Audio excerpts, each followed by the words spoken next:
Hello everybody. Let's discuss the uh, difference between Dockerfile and Docker Compose file. So, what's the usage of Dockerfile and Docker Compose? Assume that you are going to develop a web application. A web application that can be used any language like PHP, Node, Python, anything. So, the thing is here we will have an application, a web server will be there, or application code will be there, database connection will be there, and additional libraries will be there, and many things like that will be there. So, if you are creating a web application using PHP, we need a web server, then we will have a database like MySQL. So in this case, we will use, if we are going to develop the application using Docker, with the support of Docker, what we can do is we can use a base image. A base image is an image that contains the basic features that we are looking for, and then we can add our own custom or application specific features to it. So our own the available basic image will be there, and on top of that we will build our application specific features. So we will get a new image with both of them, the basic image features and our application features. So both of them will be combined and a new image will be created. So that's the usage of Dockerfile. We create a new image with a basic image available already, and we add new features to it.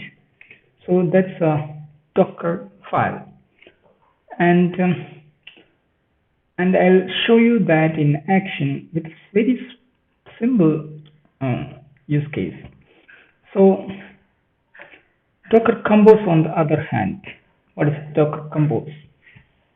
Assume that the same web application, we'll have an image with our code, and we'll have another image that is the database, and we have to create both of them. We have to create the containers from both of those images, and if we have tons of other images to be used, it will be very difficult to manage using multiple commands.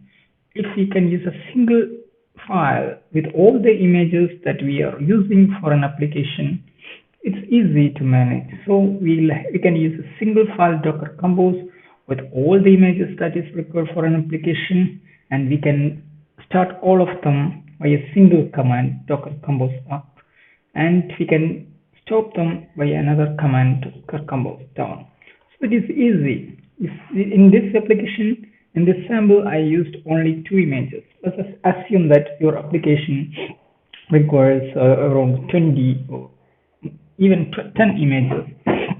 And then it will be very difficult to manage if you are not using Docker Compose. Now, so I explained the basic scenario of those 2 files. Let me again explain the difference. Dockerfile, this is used to use an existing image and add our own features on it and create a new image. Whereas Dockerfile, we can create multiple containers from images using a single file. That's the usage of Dockerfile and Docker Compose. Now, let me show you the example. We have a Dockerfile. I'm explaining what's the usage of this Dockerfile. So as I said, we use an image and then add features, our own features on it. So we used an image, this one. This is already available in Docker Hub. Then, if you are not familiar, there are a couple of commands available in that can be added to Dockerfile. They are workdir copy run. This workdir or in the container or working directory will be this one, copies to copy some files from our local host to the container. So this will copy a file test.sh to this folder in the container. Run will execute this command in the container, and so we using this run we are changing the permission. Using this run we are executing the script. Let me show you what is there in the script. So it's simply install vim and wget. So we use the base image, and then on top of that we install vim and wget. In the real scenario it will be more complex.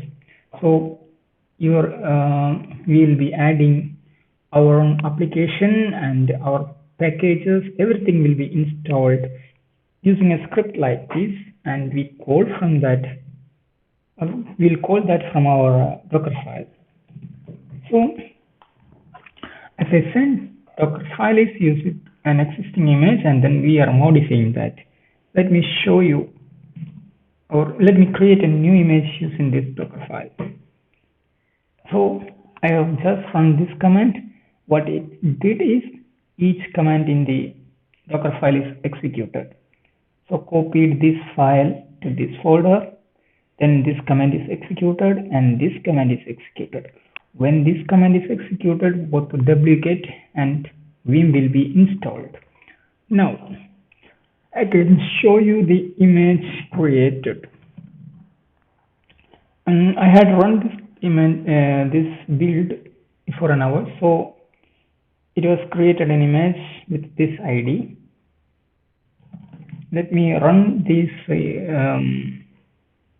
Yeah, we can use this command to run that to start a container using that image.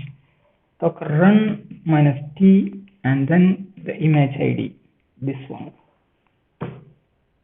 So a container is created with this container ID, or you can see. Okay, let me go to that container. Okay, we are on this container. So I can show you that here we have test.sh. This is here because we copied the test using this command. Now you can see that we have vim here, and we have wget here because we installed them, but we don't have git here.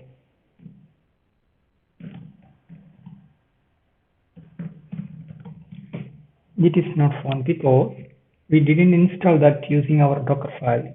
So Dockerfile is used to install or add new features to a container, to an image, and that will be there in the new container creating using that image.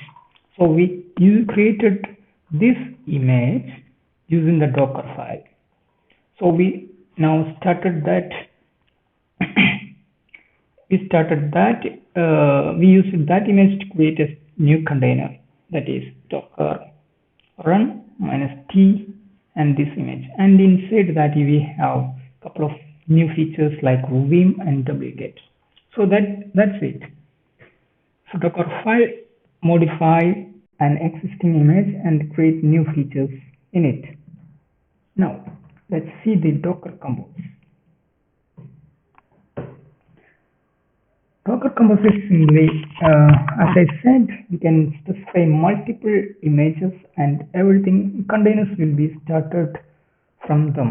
You found that I created a container from an image using this command, docker run.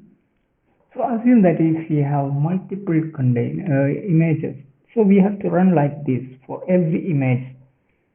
So one is this, and then we'll use the other image ID. So for each image we have to run this command. So if there are 10 images in an application, we have to run that 10 times.